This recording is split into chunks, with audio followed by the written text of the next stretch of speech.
Estimados y estimadas asistentes, muy buenas noches. Reciban un cálido saludo a nombre de nuestra Academia Jurídica Lexa News. Es un placer darles la bienvenida a esta nueva sesión académica del Diplomado Especializado en Derecho Penal Procesal. Mi nombre es Araceli Gabriela González Rojas y en esta oportunidad tendré el honor de poder moderar esta sesión. Hoy nos acompaña un distinguido profesional del derecho, el magíster Alberto Limaguaya, quien compartirá con nosotros un tema muy importante, fase intermedia. Permítanme, por favor, poder compartir con ustedes algunos aspectos sobre su trayectoria profesional. Es abogado litigante en temas penales, con maestría en Derecho Penal y Procesal Penal en la Escuela de Posgrado de la UCB.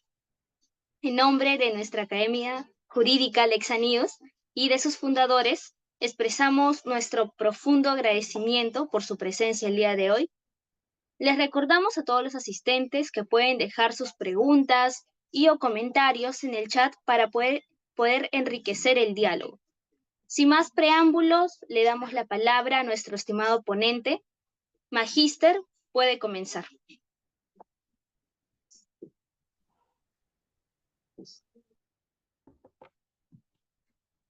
Bien, buenas noches Araceli, buenas noches a todas las personas que se encuentran presentes en esta sesión de este diplomado.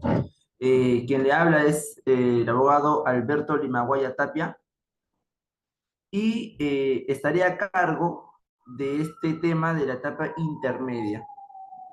Se ha preparado diapositivas ya para poder tener un mejor dinamismo en la exposición. Y empezamos señalando que la etapa intermedia es una etapa que se deja mucho de lado, ¿no?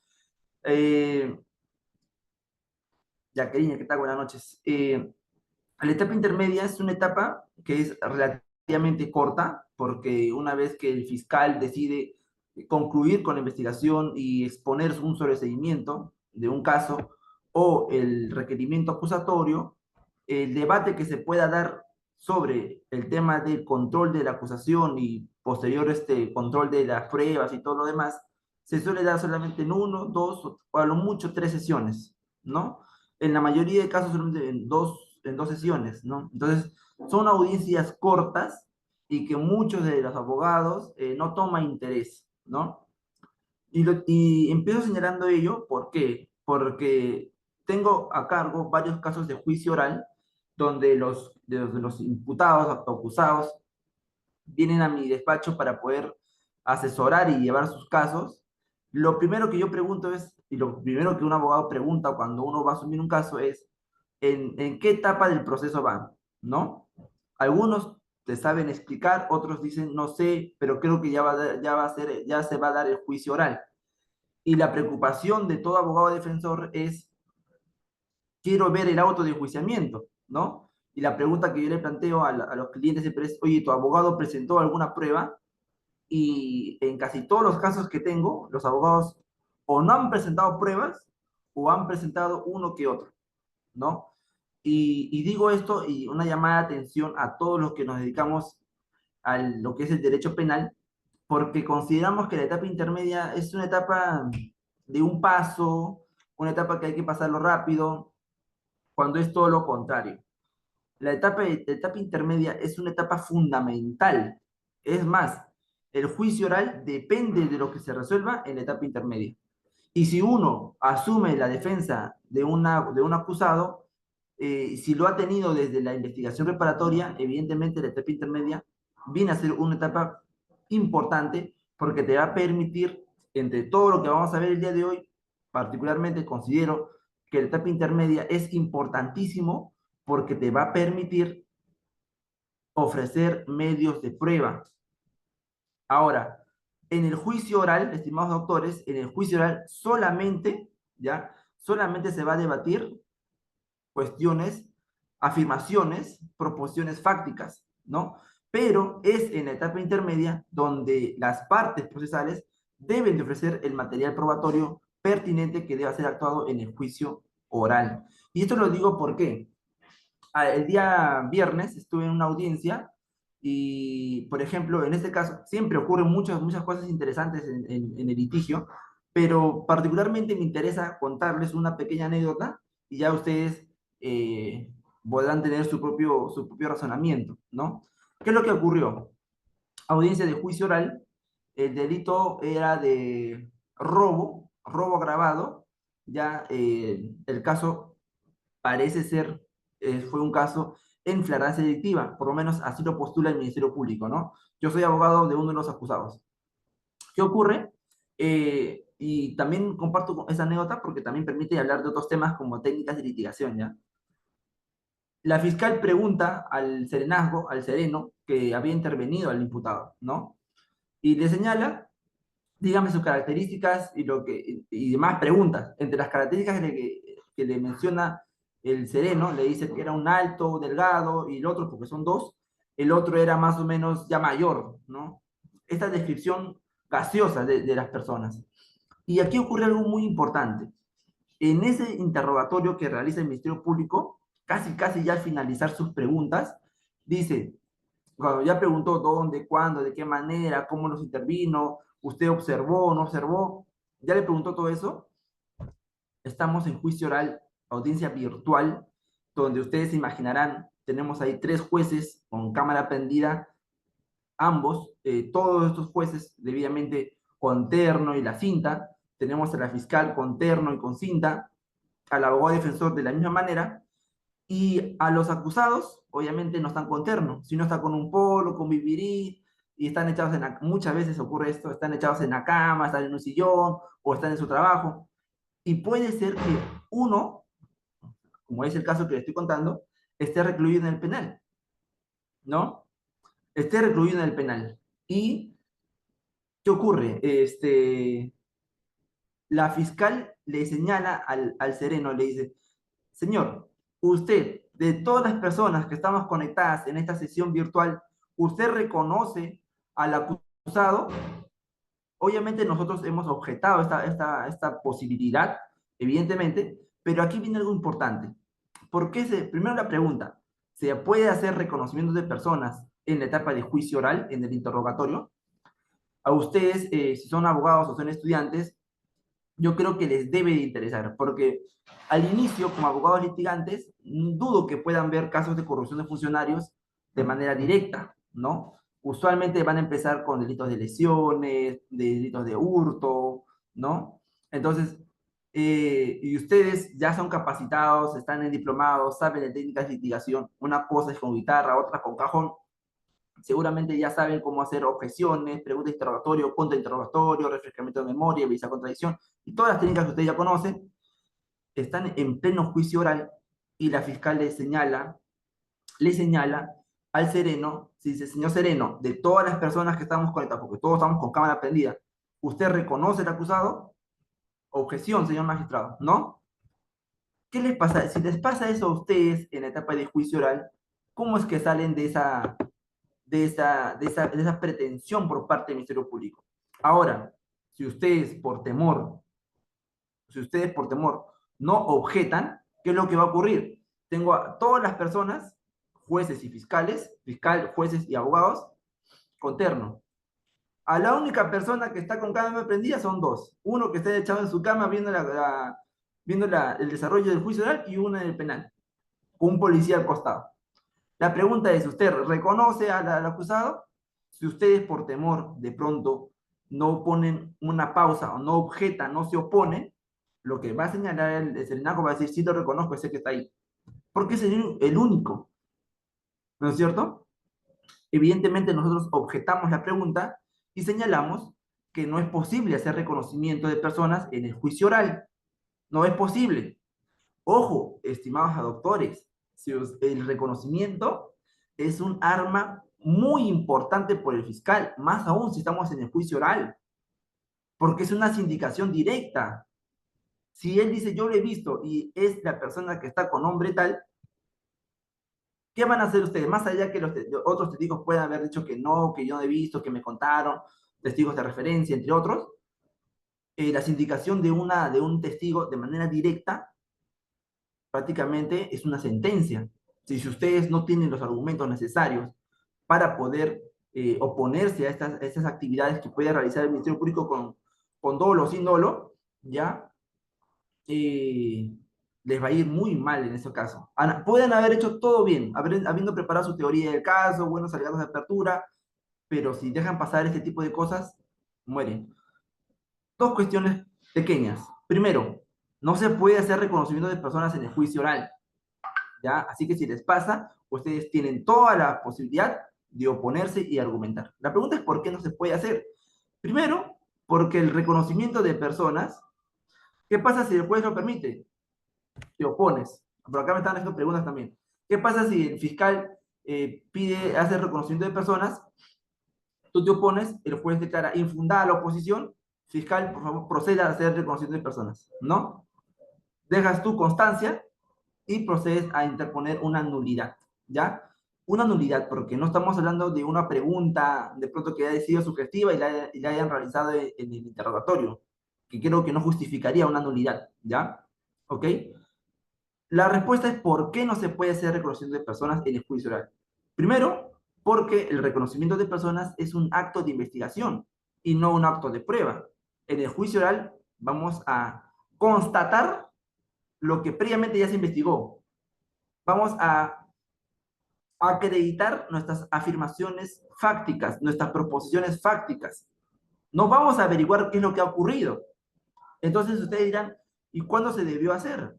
El reconocimiento de personas es un acto de investigación que por su naturaleza se debió de realizar, ¿dónde?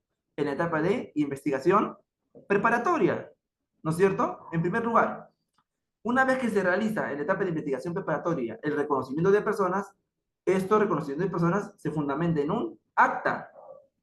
¿Y qué debió hacer el fiscal? El fiscal en la etapa intermedia, justamente por eso le estoy contando esta anécdota, en la etapa intermedia debió de ofrecer como prueba documental para que sea actuada en el juicio. Ese es el camino correcto que debe de tener un reconocimiento de personas.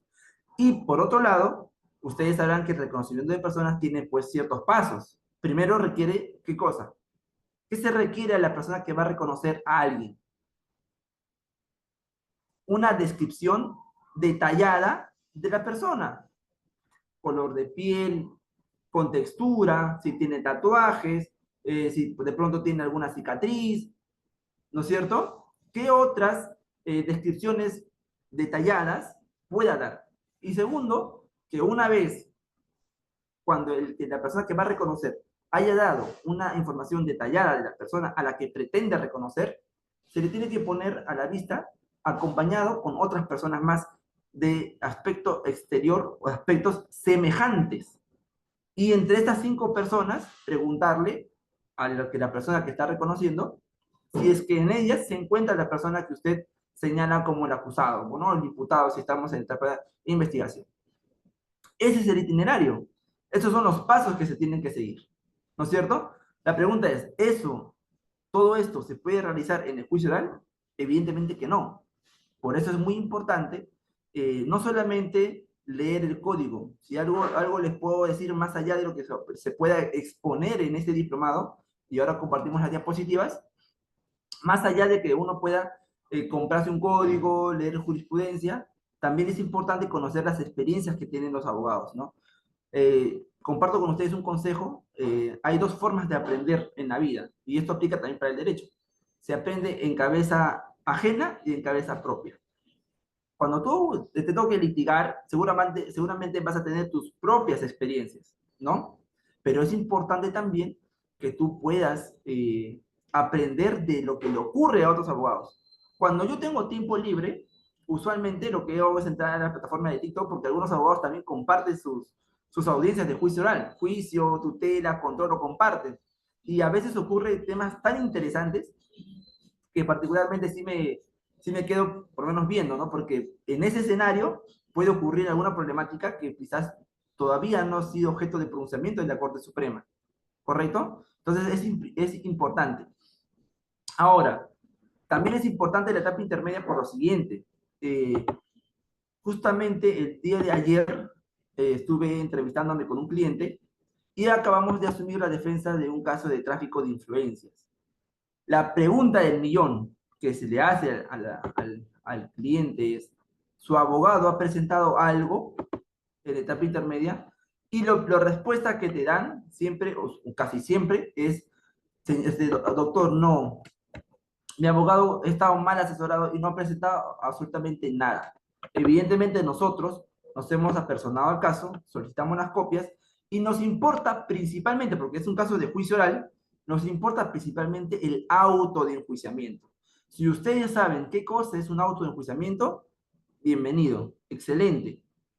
Si saben la importancia del auto de enjuiciamiento y por qué es indispensable tenerlo en la mano, también.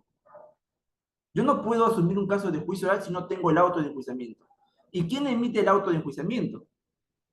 También es importante saber cuál es el contenido del auto de enjuiciamiento. Todo esto, estimados doctores, lo vamos a ver en esta sesión de este diplomado. Primero, un recuento breve, seguramente ustedes ya le han explicado esto, que el proceso penal se divide en tres etapas: la investigación preparatoria, la etapa intermedia y la etapa estelar del juicio oral. Hoy hablaremos exclusivamente de lo que es la etapa intermedia. Ustedes pueden ver en esta lámina cómo es que funciona el proceso penal. Empieza con un hecho delictuoso, se inicia con la disposición de inicio de diligencias preliminares, ¿no? Una vez concluida y habiendo determinado el plazo de las diligencias preliminares, el fiscal está en la posibilidad de emitir lo que es la disposición de formalización y continuación de la investigación preparatoria, conforme al artículo número 3 del Código Procesal Penal, comunicar al juez de investigación preparatoria una investigación formal, ¿correcto?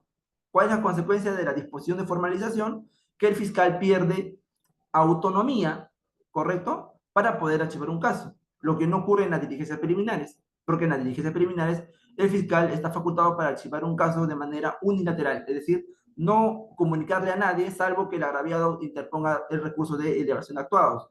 Una vez que se formaliza la investigación preparatoria, el fiscal ya no puede archivar un caso por propia cuenta, sino que tiene que comunicarlo al juez de investigación preparatoria el retiro de la investigación, ¿correcto?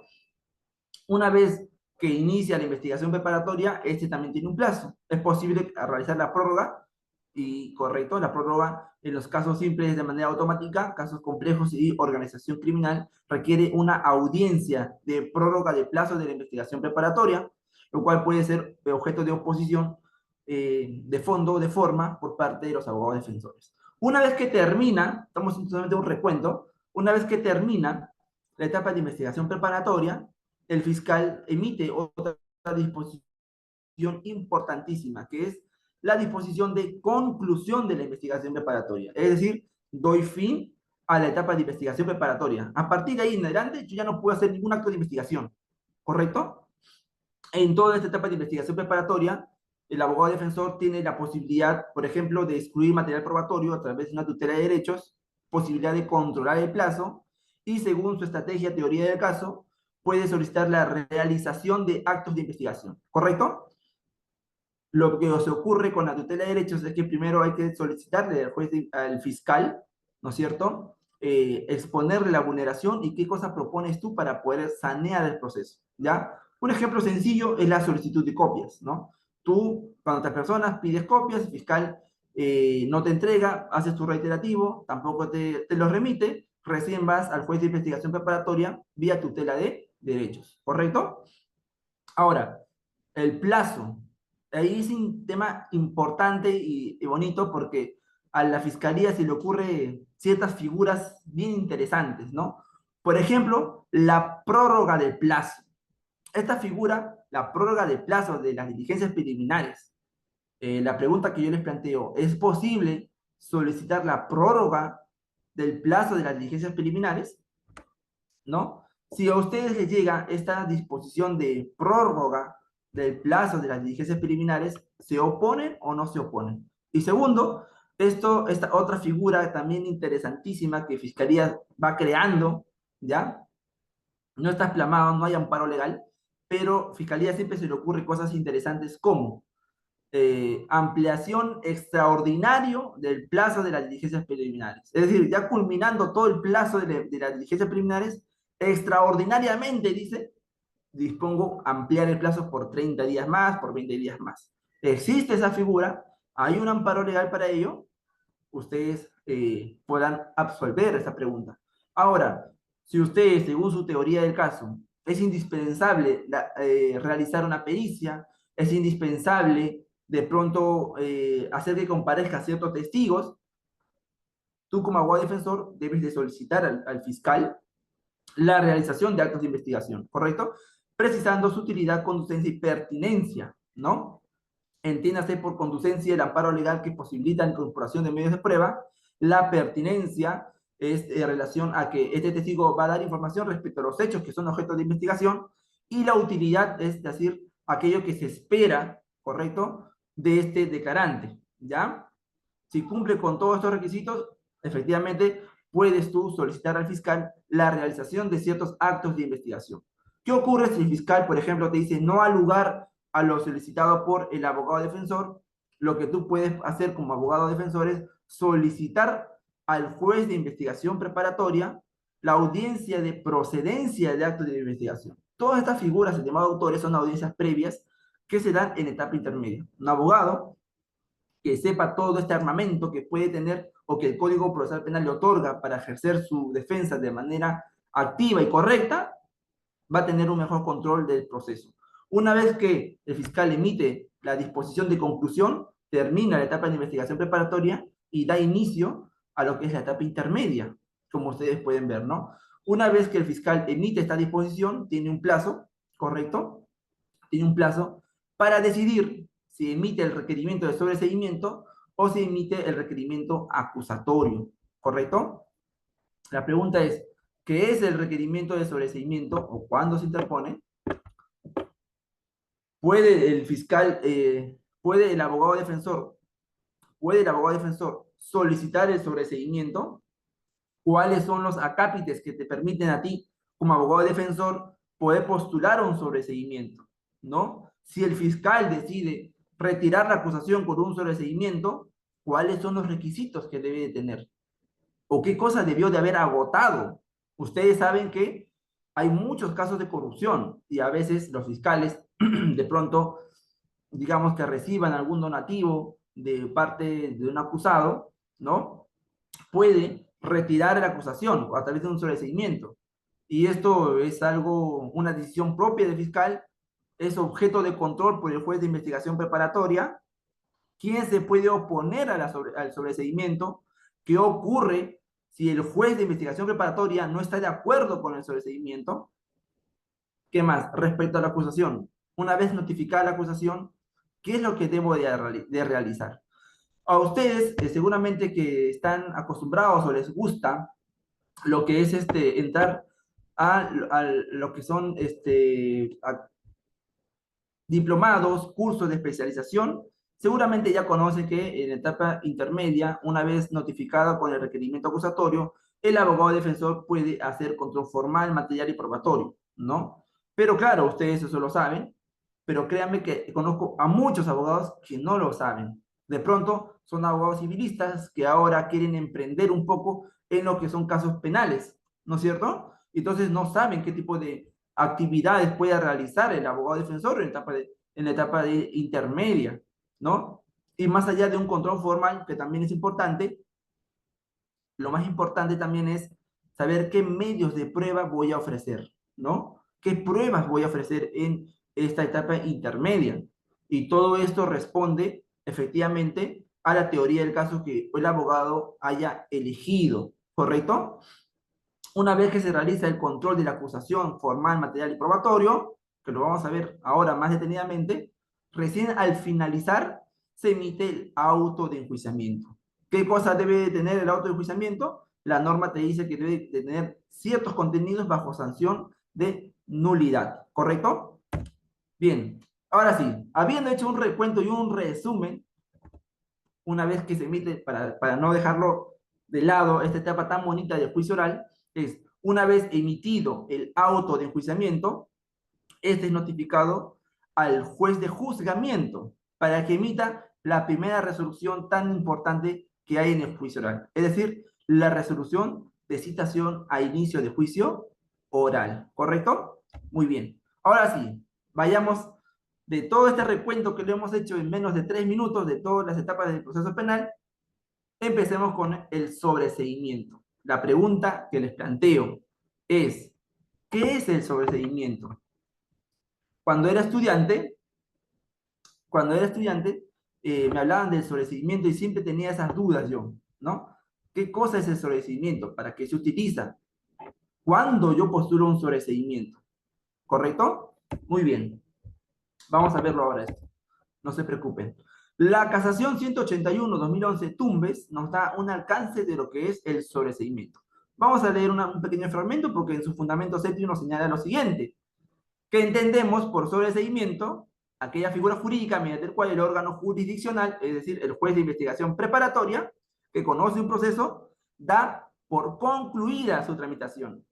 Ergo, que es el sobreseimiento, es una institución por el cual se concluye la tramitación de una investigación. ¿Qué más? ¿Qué más nos añade esta casación tan interesante? Además de concluir la tramitación de la investigación, no se puede emitir una decisión sobre el fondo del problema, porque la única manera de que un juez pueda emitir pronunciamiento del fondo de un problema, es decir, del fondo de la acusación, es a través de una sentencia, ¿correcto? ¿Y qué más dice esta casación tan interesante? Casación 181-2011 Tumbes, ¿correcto? ¿Qué dice? No se pronuncia respecto a si el imputado es responsable o no de las imputaciones que pesan contra él. Tampoco el sobreseimiento se va a pronunciar al respecto, ¿correcto? Muy bien, entonces ya tenemos un conocimiento de lo que cosa es el sobreseimiento. Tres cosas muy importantes que nos regala esta casación 181-2011 Tumbes, ¿no? Primero, que a través del sobreseimiento se da concluida la tramitación de una investigación. Primera característica. Segunda característica, que no hay pronunciamiento de fondo, ¿correcto? No hay pronunciamiento de fondo. Y tercero, que el sobreseimiento no se pronuncia respecto a si el imputado es responsable o no es responsable. ¿Ya? Esas son las tres características que nos regala esta casación. Ahora, les pregunto, ¿ustedes han escuchado de la teoría pentatónica del delito?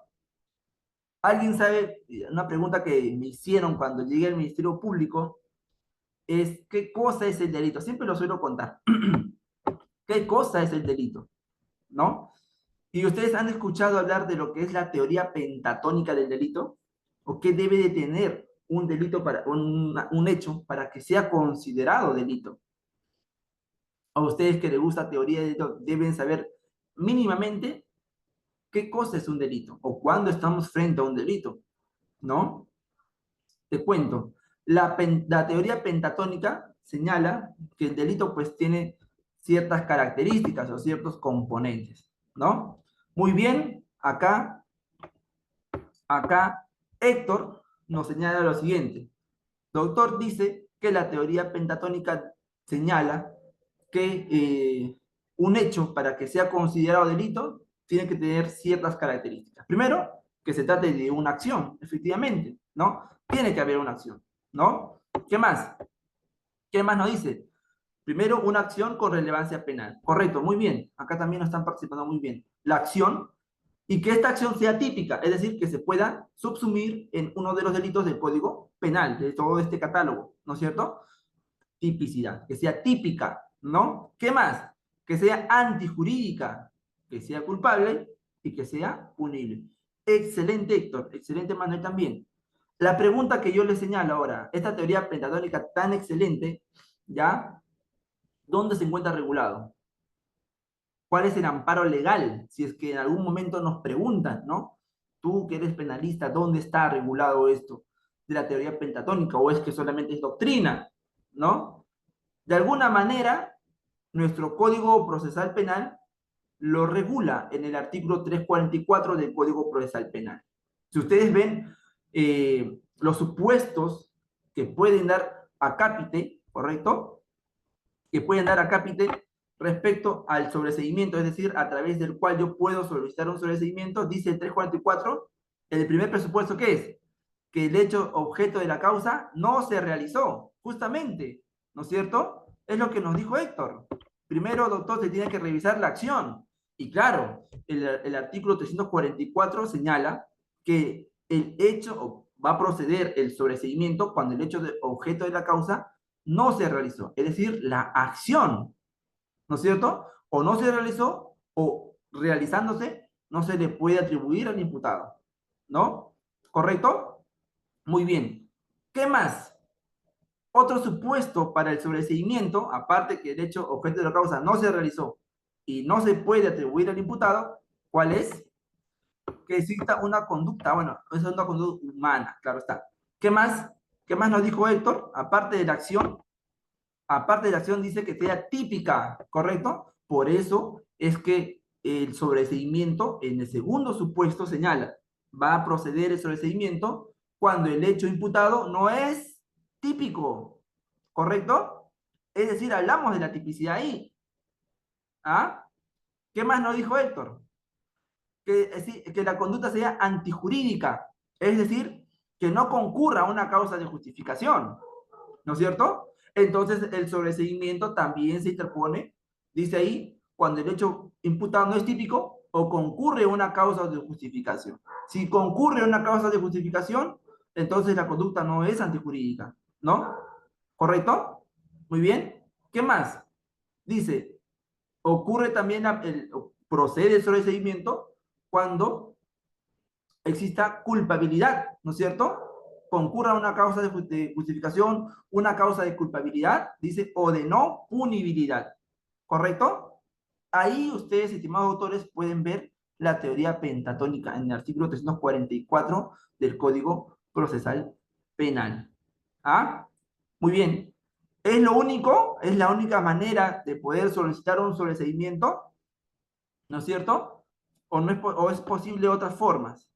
Lo que nos dice también el Código Procesal Penal es que va a proceder el sobreseimiento cuando la acción penal se ha extinguido. ¿Ah? También.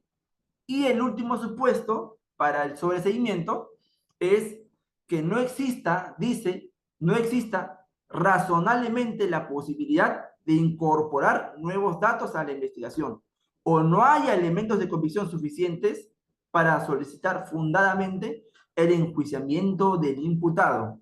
Ahora, yo les planteo una pregunta, conociendo ya las causales por las cuales puedo solicitar el sobreseimiento, me preocupa la última parte, porque lo primero se entiende, el hecho objeto de la causa no se realizó, ¿no? El fiscal investigó, acabó sus diligencias preliminares, emitió su formalización y finalmente concluyó que este hecho nunca ha sucedido.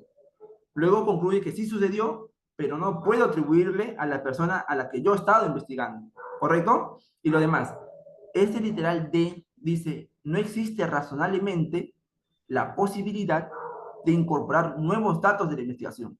Una posibilidad. Y la otra es que no hay elementos de convicción suficientes para solicitar fundadamente el enjuiciamiento del imputado. La pregunta del millón. Si el fiscal decide emitir su requerimiento de sobreseimiento, ¿tiene que basarse con la concurrencia de estas dos últimas o es suficiente con que haya una? Es decir, me explico, yo soy fiscal, emito mi requerimiento de sobreseimiento. Ahora ustedes dirán, pero doctor, ¿por qué nos preocupa eso si nosotros defendemos a los acusados? Y yo te aclaro, que no siempre vas a defender a un acusado, también vas a defender a los agraviados. Y como tú, como agraviado, como actor civil, si te has constituido como tal, puedes oponerte a un auto que extingue el proceso penal, efectivamente, lo puedes hacer. Un agraviado, un actor civil se puede oponer al sobreseimiento. Pero la pregunta es, el fiscal, cuando decide emitir su requerimiento de sobreseimiento, tiene que tener los dos presupuestos en el último acápite de este artículo 344. Acá dice los dos necesariamente, y es correcto. El fiscal no solamente puede decir que voy a emitir mi requerimiento de sobreseimiento porque no existe posibilidad de incorporar nuevos datos a la investigación, sino que debe de explicar detalladamente, ustedes saben, que las disposiciones y los requerimientos son motivados, ¿correcto? Así que tienen que señalar que no existe razonablemente la posibilidad de incorporar nuevos datos de investigación y al mismo tiempo que no haya elementos de convicción suficientes para solicitar fundadamente el enjuiciamiento del imputado, ¿correcto? Entonces, ya saben ustedes que aquí se encuentra regulada la teoría pentatónica del delito y los presupuestos en los que se puede solicitar el sobreseimiento. Pregunta del millón, ¿el fiscal es el único que puede solicitar el sobreseimiento? No, ¿correcto? También lo puede solicitar ¿quién? El abogado defensor en cualquiera de estos supuestos. Incluso puedes combinarlos. Puedes decir, por ejemplo, que el hecho no es típico, ¿no es cierto? Y al mismo tiempo, por ejemplo, si se te ocurre decir o señalar, pues, el literal de, ¿no? He visto muchos abogados que lo hacen de esa manera, ¿no? Puedes combinar, efectivamente, lo que no se puede hacer es decir que el hecho es mía, lo que tú no puedes hacer, y ojo, porque esto también he visto muchas veces en algunos colegas, ¿no? Que dicen, existe el hecho, pausa, señor magistrado, comparezco ante su despacho para fundamentar el sobreseimiento y señalamos lo siguiente, señor magistrado, primero, el hecho imputado por el Ministerio Público no es típico y además concurre una causa de justificación. ¿Yo puedo hacer este tipo de argumentos? Les pregunto, ¿puedo decir al mismo tiempo que el hecho no es típico, correcto? Y al mismo tiempo que concurre una causa de justificación? ¿Es posible realizar este tipo de argumentos? A ver, participen chicos. ¿Puedo yo utilizar estos dos argumentos? Puedo decir que el hecho no es típico y al mismo tiempo señalar que concurre una causa de justificación. No se puede, ¿no es cierto? Porque la causa de justificación tiene un requisito, es decir, que exista un delito. Exactamente, Manuel, no es un argumento técnico y razonable, porque la causa de justificación que te dice, exactamente, Reinaldo, exactamente, existe contradicción, ¿no es cierto? Porque si tú dices que el hecho no es típico, es porque seguramente el sustento fáctico no se puede subsumir, ¿no es cierto?, en algún delito, o por lo menos falta uno de ellos, ¿no es cierto?, uno de los elementos, ¿ya? Pero al mismo tiempo no puedes señalar tú que concurre en una causa de justificación, porque la causa de justificación te dice, primero, que la conducta que has realizado sí es típica, solo que concurre una causa de justificación, ¿correcto? ¿No? Muy bien, Reinaldo, muy bien. Ahora sí, avancemos. Y aquí viene la pregunta, ¿no? Ya se la había mencionado. ¿Es necesario que el fiscal postule el sobreseimiento conforme al artículo 344, inciso 2, literal D, con la concurrencia de ambos supuestos o basta la postulación de uno de ellos? Por acá Manuel nos ha dicho que tiene que ser los dos, ¿ya? Y efectivamente, el Acuerdo Plenario 7/2023 así lo refiere, ¿no es cierto? Ustedes van a tener estas diapositivas, se las voy a hacer llegar a los organizadores de este diplomado, ¿correcto? Para que ustedes puedan revisarlo de manera detallada. Dice, el supuesto de sobreseimiento regulado en el 344, apartado 2, literal D, es claro, según su enunciado normativo, procede sobre la base de concurrir tanto la insuficiencia de elementos de convicción como la posibilidad de incorporar nuevos datos a la investigación. Los dos presupuestos, ¿ya? Así que si tú eres abogado del agraviado, este puede ser un argumento para que tú puedas oponerte, ¿correcto? Muy bien. ¿Cuál es el procedimiento del fiscal en lo que es el sobreseimiento? ¿Cuáles son los pasos? Fiscal ante el juez de investigación preparatoria emite su requerimiento de sobreseimiento, ¿correcto?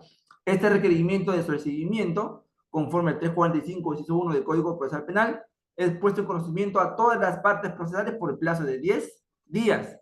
El agraviado, obviamente no se va a oponer el imputado, ¿ya?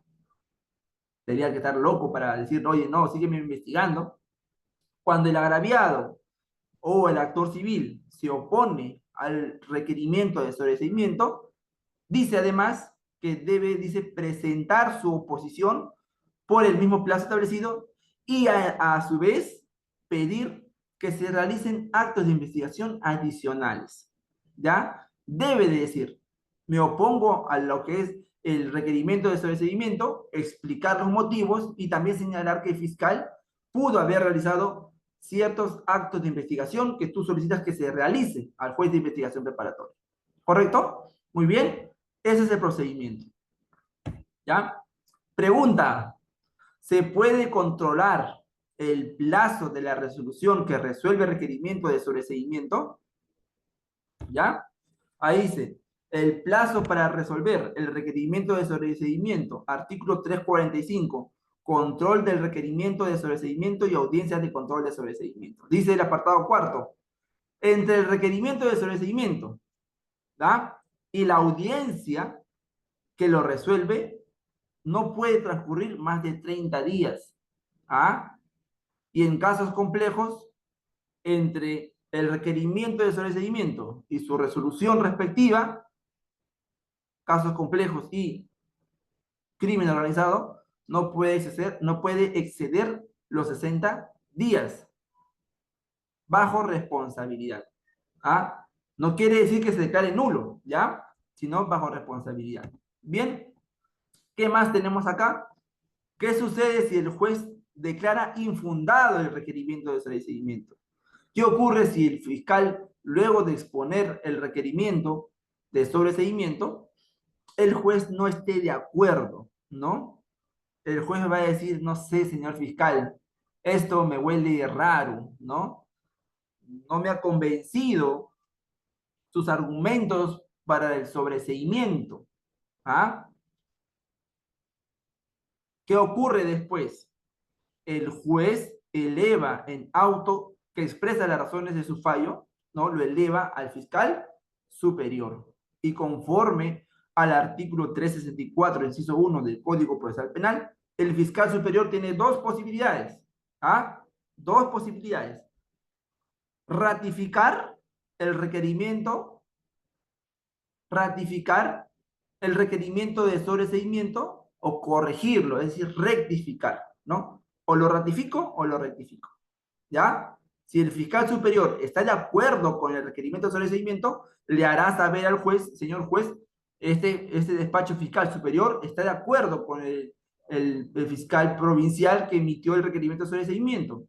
Si el juez tiene esta respuesta, sin trámite alguno, emitirá el auto de enjuiciamiento.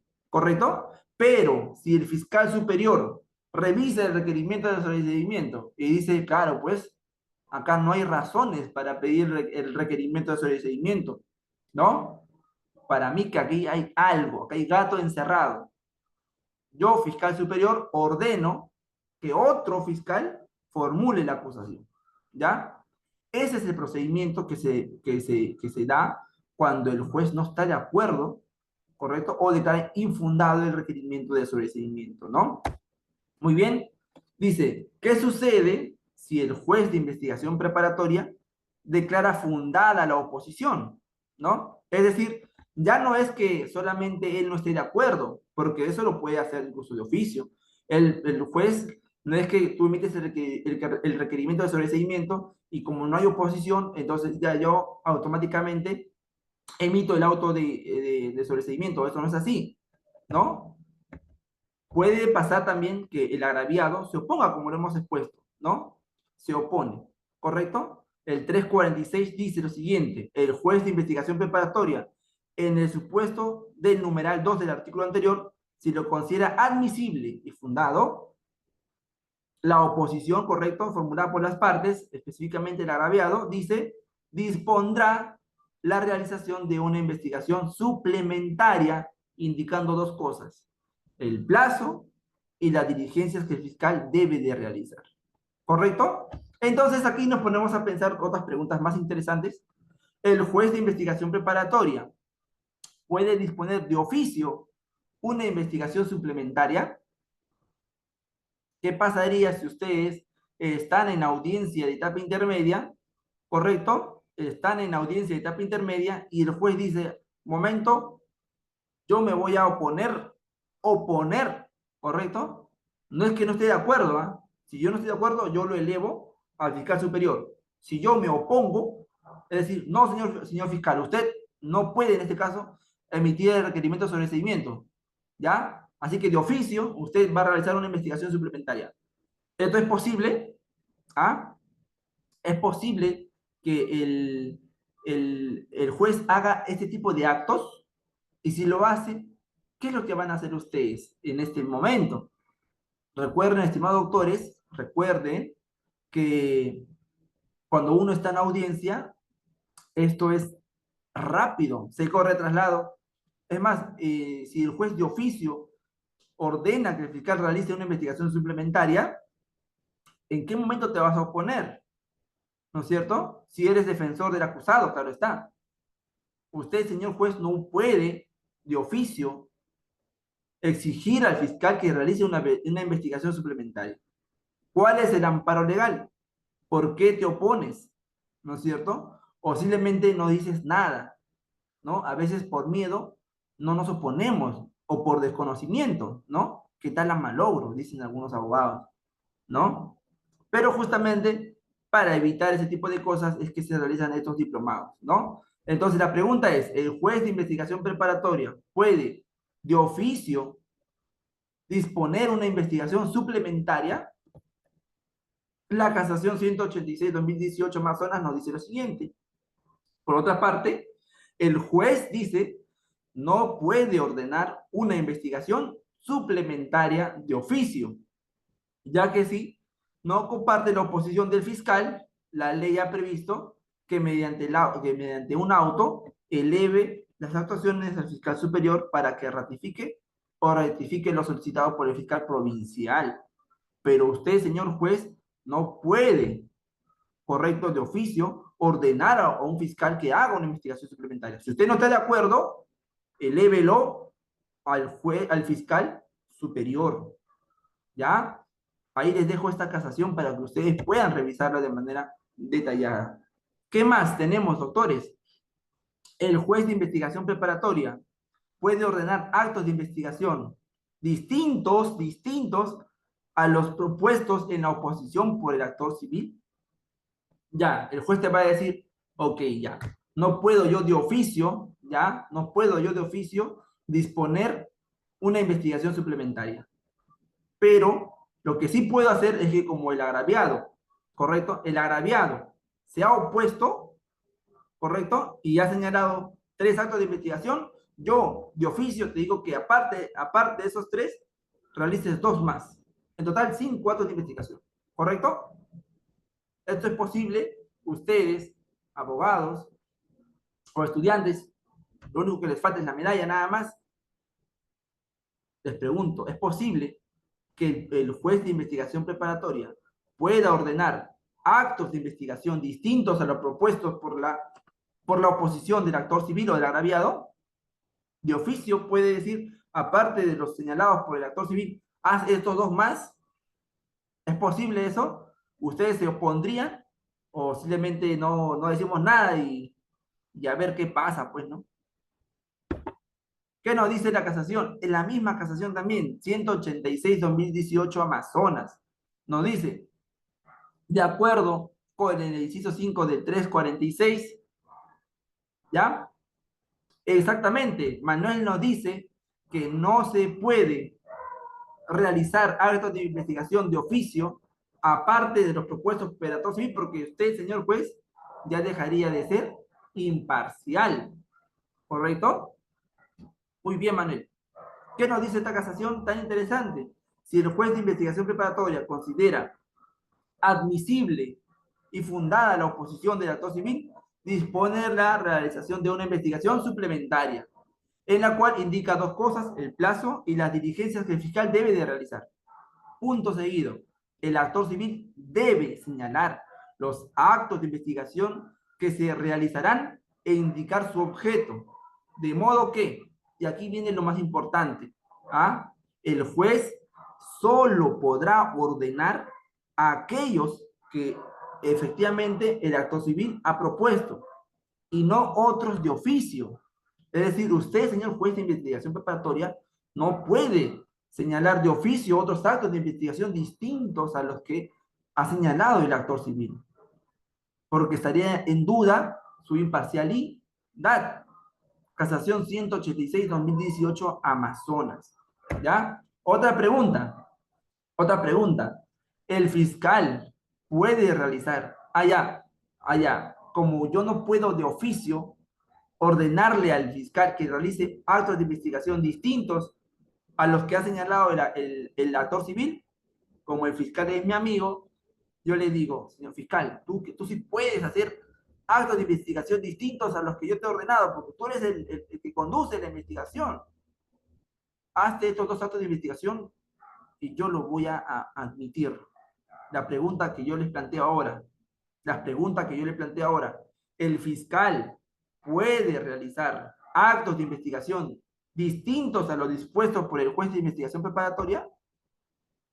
En el expediente 2250-2017, cuaderno 12, me parece que es la sala penal de Puno, nos ha señalado lo siguiente. Es un poco extenso, pero hay que revisarlo, porque al leerlo vamos a tener vamos a poder revisar otras figuras también. Fundamento octavo, ¿ya? ¿Qué nos dice este pronunciamiento? Conforme se tiene de este marco normativo, considera el despacho que se establecen diferencias entre la investigación preparatoria y la investigación suplementaria. Hasta aquí nomás. Dos ideas. No es lo mismo la investigación preparatoria que la investigación suplementaria. No es lo mismo. Dice, al efecto de la primera dice, esto es la investigación preparatoria. En esta etapa se desarrolla dentro de un plazo legalmente establecido, ¿no? En el cual el fiscal tiene amplia potestad y facultad para ordenar todos los actos de investigación que correspondan. Igualmente, corresponde a las demás partes solicitar la realización de actos de investigación adicionales para acreditar cada uno de ellos su tesis o su teoría del caso. Mientras que la investigación suplementaria es aquella dispuesta por el juez de investigación preparatoria para completar, dice, para completar la investigación, a efectos de que cumpla con realizar los actos de investigación específicamente que se ha señalado por el juez. ¿Correcto? En esta investigación suplementaria, concluye esto, en esta investigación suplementaria, teniendo en cuenta el marco normativo, la Fiscalía no se encuentra facultada para realizar actos de investigación distintos a los dispuestos por el juez de investigación preparatoria. ¿Correcto? Así que, si ustedes, abogados defensores, ¿no es cierto? El juez ha declarado fundada la oposición del actor civil frente al requerimiento de sobreseimiento, ¿correcto? Y el fiscal realiza actos de investigación distintos a los señalados por el juez de investigación preparatoria, ustedes tienen facultad de oponerse y excluir esos actos de investigación, porque usted de oficio no lo puede realizar. ¿Ah? No es lo mismo la investigación preparatoria que la investigación suplementaria. Expediente 2250-2017, cuaderno 12. ¿Ya? ¿Qué más? ¿En qué consiste el sobreseimiento total o parcial? ¿Es posible que el fiscal realice un sobreseimiento total o parcial? Claro. Disculpe con la bulla, ¿ya? El artículo 348 señala lo siguiente, ¿ya? 348, inciso 3. ¿Ah? Sí, Pedro, cuaderno 12. Dice, el juez, frente a un requerimiento fiscal mixto, cuando hablamos del requerimiento fiscal mixto, no se compliquen la vida, porque no es nada del otro mundo, ¿correcto? No es nada del otro mundo, así que no hay por qué preocuparnos, ¿ya? El requerimiento mixto es cuando existe al mismo tiempo un requerimiento acusatorio y un requerimiento de sobreseimiento, ¿ya? Solamente es eso. Todavía no hablamos del requerimiento acusatorio porque lo vamos a ver más adelante, pero sí ya hemos expuesto el sobreseimiento. Cuando hablamos de un requerimiento mixto, hablamos que existe un requerimiento acusatorio y también un requerimiento de sobreseimiento. Ejemplo, ustedes pueden ver en esta lámina, ¿no? Un ejemplo de ellos, ¿no? Justamente es un caso que estoy viendo en este momento. Requerimiento mixto, dice, se formula requerimiento de acusación contra la persona X, Y, Z, ¿no? Y al mismo tiempo, si ustedes ven líneas más abajo, se formula requerimiento de sobreseimiento con la persona tal, ¿no? En calidad de instigadores. Entonces, esto es un requerimiento mixto. Cuando al mismo tiempo se otorga el requerimiento de acusación y el requerimiento de sobreseimiento, ¿correcto? Ese es el requerimiento mixto. Muy bien. Ahora, otra cosa más importante también que también se deja de lado.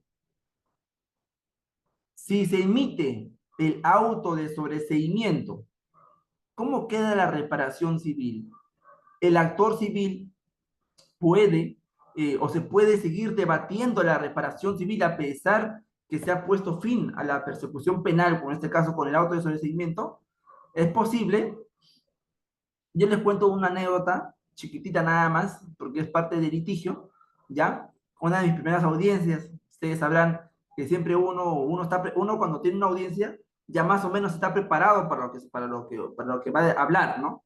Pero puede ocurrir ahí algo que cambie, ¿no? El dinamismo del debate y te toque afrontar un caso quizás no teniendo en cuenta una figura, ¿ya? O no habiéndote preparado para ello. ¿Qué es lo que ocurre en este caso? Estábamos debatiendo, nosotros éramos abogados de la parte agraviada por un delito de estafa, ¿ya? Fiscalía había interpuesto el requerimiento acusatorio tanto por estafa como por estelionato, ¿ya? Dos delitos, ¿ya? ¿Ok? ¿Qué ocurre? Que el delito de estafa, el fiscal luego de hacer las observaciones formales retira la calificación y solamente se queda con el delito de estelionato, ¿ya? Muy bien, ¿ok? Y estamos en debate, porque se había reprogramado como unas tres o cuatro ocasiones se había reprogramado, ¿ya? Y el juez, eh, ¿qué es lo que señala el juez? ¿No? El fiscal expone, y efectivamente ya había subsanado las observaciones que se le habían realizado, y los abogados defensores ya no se opusieron porque dijeron, sí, ahora está correcto, ¿no? Yo tampoco me opuse para poder continuar porque soy actor civil, y aquí ocurrió lo que les quiero contar.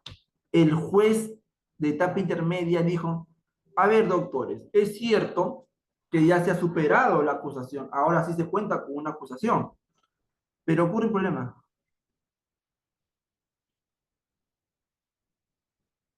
A ver, un momentito, por favor.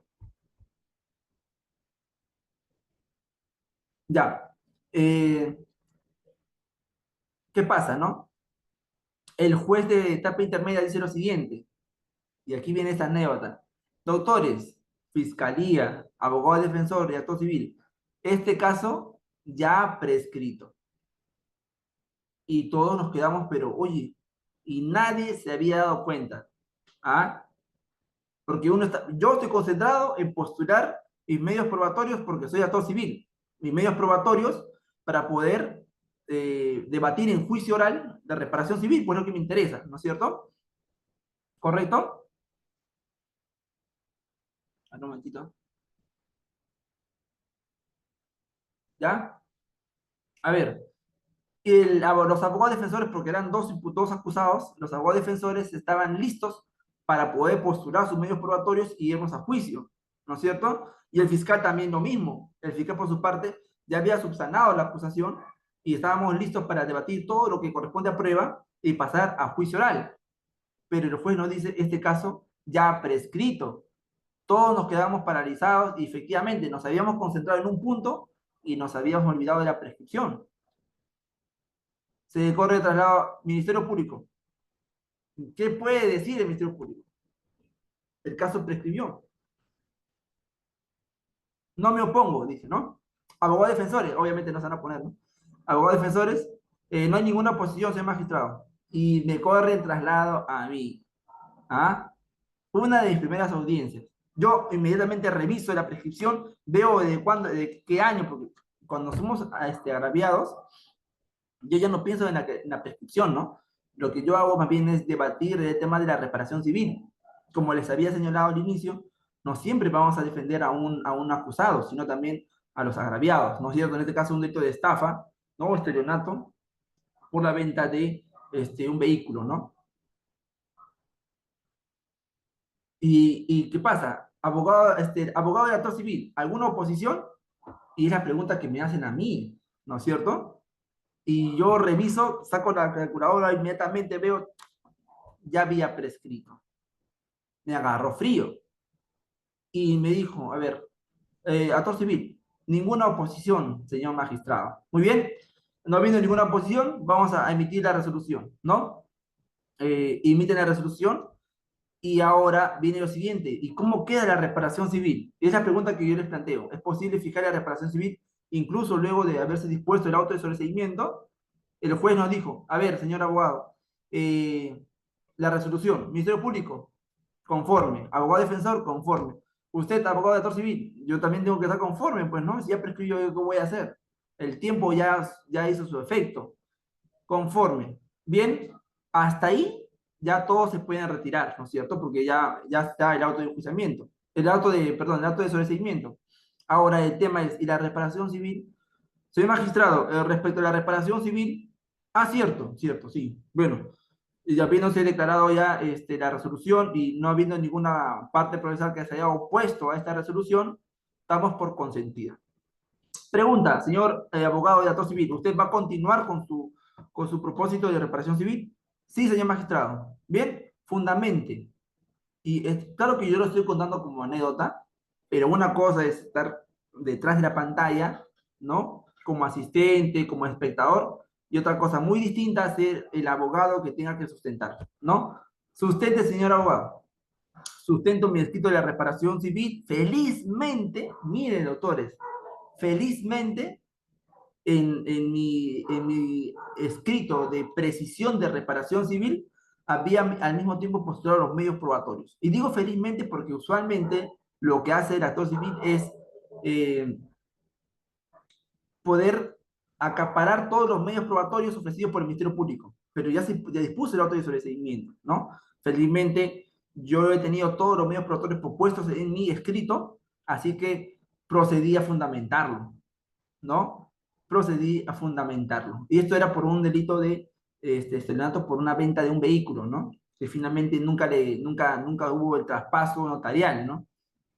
Pero bueno, se debatió la reparación civil, se corrió traslado, se opusieron, yo soy magistrado, lo que se está haciendo en la etapa intermedia respecto a la reparación civil es una postulación, su debate de fondo, si los abogados están de acuerdo, no están de acuerdo con el monto, de acuerdo o no, todo ese tema no se va a debatir en esta audiencia, sino en la audiencia de juicio oral. Y así que auto de enjuiciamiento, notificación para el juez de juzgamiento, para debatir solamente la reparación civil. ¿Ya? Entonces, esa es la respuesta, ¿no? ¿Qué nos dice, aparte de la casación 1856-2019 de Arequipa? Nos señala que, en ese sentido, dice, de manera de conclusión, viene a precisar que el doctor Río Labarte señala que la responsabilidad civil que se exige en el proceso penal no deriva de la comisión de un hecho delictivo, ¿no? El delito tiene como consecuencia una pena. El ilícito civil, una consecuencia de esta naturaleza. Así que la responsabilidad civil no es de carácter penal, sino civil. Nace a consecuencia de lo que el hecho produce un daño o menoscabo patrimonial a la víctima. Y efectivamente, ¿no? Nuestro Código Procesal Penal es heterogéneo. Una cosa es la reparación civil y otra cosa es la determinación de la responsabilidad penal. Son dos cosas distintas. Aún así, se emite el auto de sobreseimiento, yo puedo seguir debatiendo el tema de la reparación civil, ¿correcto? ¿Qué cosas debe tener una acusación, estimados autores? Estamos con la hora, ya hemos empezado un poco tarde la sesión del día de hoy. Igual ustedes van a tener las diapositivas. Vamos a exponerlo de manera rápida, ¿ya? Que ya me están llamando para otros quehaceres. ¿Qué cosas debe de contener la acusación? Datos del imputado, una relación clara, concreta, precisa, circunstanciada en tiempo, lugar y modo de la acusación, elementos de convicción que van a corroborar esta imputación, ¿correcto? ¿Qué más? La participación del imputado, ¿es autor, cómplice, instigador? ¿Qué tipo de participación tuvo? ¿Ya? ¿Qué más? Circunstancias modificatorias de la responsabilidad para determinar la responsabilidad de la pena, ¿no? ¿Qué más? qué artículo está regulado el hecho punible, ¿no es cierto? Homicidio, sicariato, de pronto corrupción de funcionarios, qué delito, ¿no? El monto de la reparación civil y los medios de prueba, ¿correcto? Algo importante que tienen que ustedes revisar, estimados autores, es el principio de congruencia de la imputación. Mira qué bonito es el artículo 349 y es algo que a veces los abogados lo dejamos de lado o no lo tomamos en cuenta, ¿ya? Yo sí te invito a la reflexión sobre este principio de congruencia. El artículo 349 nos señala lo siguiente: la acusación solo puede referirse a hechos o personas incluidas en la disposición de formalización de la investigación preparatoria. En otras palabras, solo me puedes acusar por los hechos que estén en la formalización de la investigación preparatoria. Si tú no has revisado la disposición de formalización, no vas a hacer un buen control de la acusación, ¿correcto? Y lo mismo ocurre por principio de congruencia con la sentencia. La sentencia dice no podrá tener por acreditados hechos o circunstancias que no estén descritos en la acusación. Es decir, formalización, hechos que me pueden acusar. Tengo la acusación, la sentencia, a mí solamente me pueden sentenciar por hechos que estén en la acusación. ¿Correcto? Principio de congruencia. ¿Correcto? Principio de congruencia. Cualidades de la imputación. Esta casación 247 de 2018 ANCAS nos dice lo siguiente: que la imputación debe ser expresa en términos que no sean absolutamente vagos o indeterminados. Tiene que ser preciso, ¿correcto? Dice, ¿y qué más? Tiene que ser específico, ¿ya? También. Y dice, cuando se trata de varios imputados, la acusación fiscal debe indicar, en cuanto sea posible, cuál fue el papel desempeñado por cada uno de ellos. A veces, estimados autores, a veces vamos a afrontar un caso donde cita un imputado y tú nomás lo controlas, ¿ya?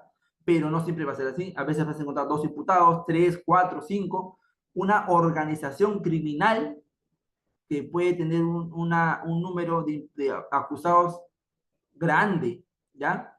Y la imputación, ¿qué nos dice? Que debe ser precisa. Dice, cuando son varios imputados, se debe de especificar qué papel desempeñó cada uno de ellos. Esto es importante, estimados autores, tomarnos en cuenta cuando hacemos el control de la acusación, ¿ya?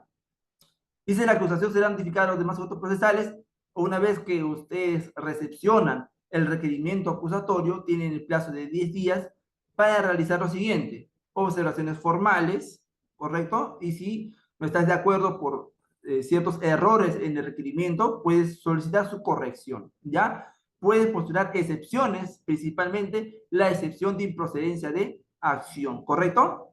Solicitar la imposición o revocatoria de medidas de coerción, así que ahí puedes aprovechar la oportunidad para oponerte, por ejemplo, o cuestionar el tema, por ejemplo, de la prolongación de la prisión preventiva, entre otros, ¿ya? Puedes tú, abogado defensor, también solicitar el sobreseimiento, ¿ya? Instar, dice, a un criterio de oportunidad, que no es sino el principio de oportunidad, ofrecer pruebas para el juicio, siempre y cuando sean conducentes, útiles y pertinentes, objetar la reparación civil o reclamar su incremento o extensión. Cuando hablamos de extensión, es que se incluya al tercero civil responsable, ¿ya? ¿Correcto? O otra persona más que pueda responder. ¿Qué más? Plantear cualquier cuestión que prepare mejor el juicio. ¿Qué son las convenciones probatorias? El artículo 350 del Código Procesal Penal, inciso 2, señala lo siguiente: las convenciones probatorias, dice, los demás sujetos procesales podrán proponer los hechos que aceptan. Por ejemplo, el tráfico ilícito de drogas. Tráfico ilícito de drogas, una de las pericias que se hace, pues no es verificar si lo que se ha incautado es droga o no es droga, ¿no es cierto? Y existe una pericia que sí lo determina así, ¿no? Es decir, esto tiene, pues, es cocaína, por ejemplo. La pregunta es, ¿vamos a ir a debatir en juicio sobre si lo que se incautó es droga o no es droga? ¿O vas a ir a juicio a debatir si eso estaba en posesión o no estaba en posesión de tu patrocinado?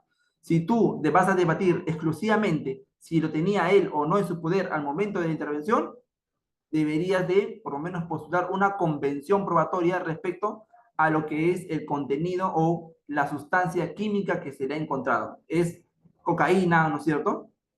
¿Correcto? Son convenciones probatorias, ¿ya? ¿Y esto qué te permite tener o postular una convención probatoria que ya no va a ser objeto de debate en juicio oral, sino que se da por probado, ¿ya?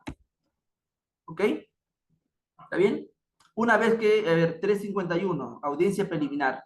El fiscal dice, va a comparecer a la audiencia de control de acusación, es el primero que expone la acusación, y si esto es observado por el juez, porque el juez también puede hacer observaciones de oficio de la acusación formal, y también los abogados defensores, en ese mismo acto podrá, dice, modificar, aclarar o interponer un escrito de integración de la acusación, ¿correcto?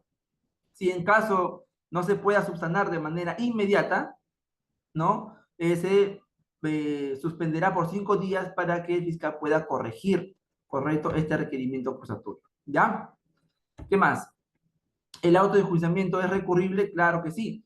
Según las modificaciones que ha sufrido nuestro Código Procesal Penal, el auto de enjuiciamiento, conforme al artículo 353 y 1 del Código Procesal Penal, es recurrible. ¿Cuándo se puede recurrir el auto de enjuiciamiento? Dice, dicha resolución es recurrible si no se encuentra debidamente formulada la imputación necesaria, ¿no es cierto? Y ya hemos especificado qué cosas debe tener una imputación. No se han identificado los hechos y los elementos probatorios que tienen a acreditar. ¿Ya? Muy bien. Contenido del auto de enjuiciamiento bajo sanción de nulidad, nombre de los imputados y los agraviados, si fuese posible. ¿Qué más? Delito o delitos, materia de acusación, y si hubiera planteado tipificaciones alternas o subsidiarias. Los medios de prueba admitidos, importantísimo, porque el abogado defensor también puede ofrecer medios probatorios para que puedan tener actuación en el juicio oral, importantísimo, ¿no? Muchos de los abogados no hacen un buen control de la acusación. Y lo más importante, que es proponer pruebas, no lo hacen, ¿no? Y los abogados, por ejemplo, yo estoy en varios casos en juicio oral y tengo que recurrir a otra figura muy bonita, que es la prueba de oficio, ¿no? Existe una técnica para poder, ¿cómo se llama? Para poder ofrecer pruebas de oficio, ¿ya?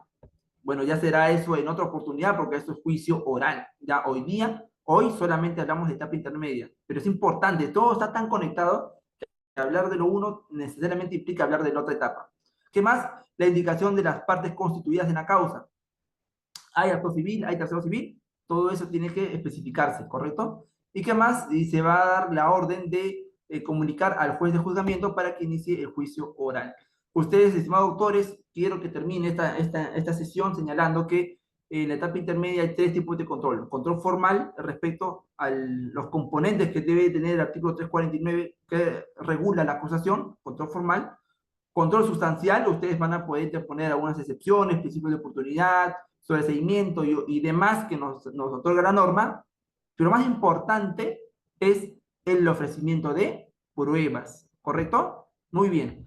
Hasta aquí termina la sesión del día de hoy de lo que es la etapa intermedia, pero aquí les lanzo unas preguntas, ¿no? Que ustedes seguramente lo van a poder responder y meditar mejor y con más tiempo, ¿ya?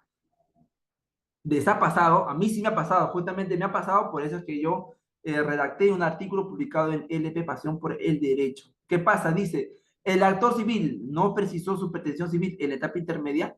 ¿Qué ocurre? ¿No es cierto? Una cosa es mi solicitud de constitución en actor civil y otra muy distinta es mi escrito de precisión. Mi solicitud de constitución civil, ¿dónde se da? En la etapa de investigación preparatoria. Mi precisión de la reparación civil, ¿dónde se da? En la etapa intermedia, cuando se me notifica el requerimiento acusatorio. ¿Correcto? ¿Qué ocurre si el actor civil no realizó su precisión? Esto nos pasó a nosotros en una audiencia de tráfico de drogas en Puno, y bueno, motivó la realización de este artículo que está publicado, que ustedes pueden revisarlo en dicha plataforma, ¿ya? Otra de las preguntas que también quise compartir, pero por cuestiones de tiempo, ustedes van a tener estas diapositivas, así que no se preocupen, porque cuestiones de tiempo no se va a poder exponer, es si el plazo otorgado por la norma, es decir, 10 días para absolver la acusación, es suficiente para contestarla. Algunos me dirán, Claro que es suficiente, 10 días hábiles, y estoy de acuerdo, porque si de pronto vamos a absolver un requerimiento acusatorio del delito de lesiones, de hurto, de robo, de feminicidio, 10 días hábiles es suficiente, ¿ya? Pero ¿qué ocurre cuando, por ejemplo, revisamos casos de crimen organizado? Yo les comento que quien le habla participó colaborando con un caso, el caso del proyecto Línea María, y justamente también estaba el doctor Pariona en dicho caso, ya pues fue un mega caso, un caso emblemático. Les cuento que el requerimiento acusatorio, solo el requerimiento acusatorio tenía 20 tomos. 20 tomos contenía el requerimiento acusatorio. Solamente nos notificaron el requerimiento acusatorio porque ya los medios de prueba ya vinieron en un USB. Solamente el requerimiento acusatorio sin medios de prueba tenía 20 tomos. Yo les pregunto, ¿10 días es suficiente para poder contestar de manera correcta el requerimiento de acusación? Claro, cuando son casos simples, efectivamente, ¿no? Pero cuando son casos complejos de crimen organizado, corrupción de funcionarios, ya 10 días no es suficiente, ¿no es cierto? Tanto así que el doctor Pariona solicitó la ampliación del plazo y la declararon fundada, ¿correcto? Muy bien, ahí por ejemplo dice, ¿no? En este expediente 1431-2018, cuaderno 346, el juez otorga 30 días de plazo para que la defensa prepare, pues, en un tiempo prudencial, una acusación que tiene 14.120 páginas, ¿ya? Claro, ustedes algún momento, si es que ya no lo están haciendo, porque pueden ser asistentes que trabajen en estudios jurídicos grandes, donde puedan ver casos que tengan esta magnitud, casos que un requerimiento acusatorio puede tener 20 tomos, 30 tomos, y los 10 días, pues, es insuficiente.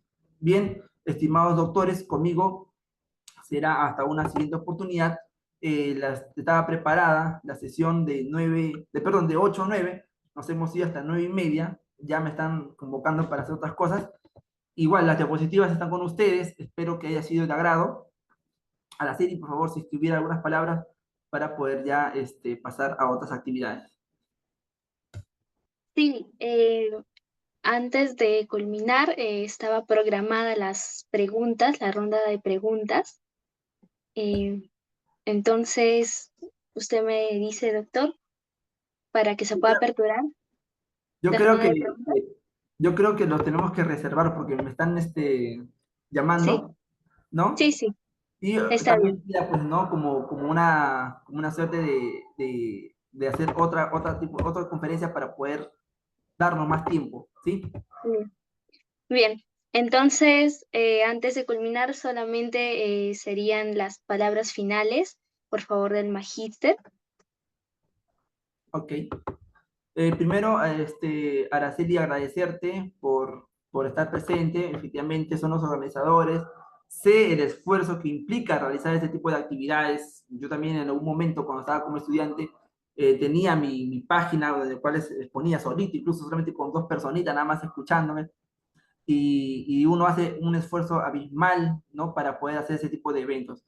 Y también agradecer a todas las personas que están presentes en esta sala virtual, ya en esta sesión virtual, porque es domingo y ustedes seguramente pueden hacer todo tipo de actividades, estar con la familia, estar con el TikTok, ver alguna serie.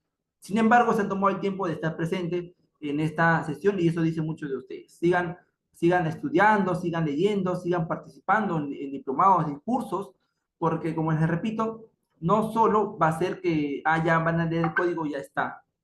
Muchas de las cosas que ocurren en aprendizaje como un abogado ocurren en el litigio, ¿ya? Así que el abogado que, por ejemplo, hoy día me tocó a mí, mañana le tocará a otra persona que estén en este diplomado, tienen muchas cosas que contarles. Así que los invito a seguir participando en este diplomado y puedan sacarle todo el provecho, ¿ya? Conmigo será hasta una siguiente oportunidad. Tienen mi nombre, pueden ubicarme también en la plataforma de TikTok donde comparto jurisprudencia relevante y también consultarme cualquier cosa porque me gusta mucho enseñar. Así que estamos prestos para ello. Bien, antes de culminar, agradecemos al magíster Alberto Limaguaya por estar presente el día de hoy y poder compartir con nosotros un tema tan importante e interesante del derecho procesal penal. Paso a presentar el certificado de reconocimiento. Sí, me podrían ayudar en esa parte eh, los organizadores. Ahí está. Se está presentando el certificado. Y bueno, a los asistentes de esta sesión el día de hoy les invitamos cordialmente a seguir formando parte de nuestras actividades académicas y estar atentos a nuestros próximos eventos, ¿no? No olviden seguirnos en nuestras redes sociales para no perderse ninguna novedad. Asimismo, quien deseen obtener el certificado, se pueden inscribir a través del enlace que ha sido compartido por el chat del Zoom. Gracias por acompañarnos y nos reencontramos en una próxima sesión de la Academia Jurídica Lexa News. Y bueno, antes de que se culmine, quería enviar un saludo de un compañero de base y facultad, Axel Valenzuela, eh, aquí al doctor, al magíster. Muchas Gracias, gracias. muchas gracias, gracias. Sí, sí, sí. Muchísimas gracias por ese detalle.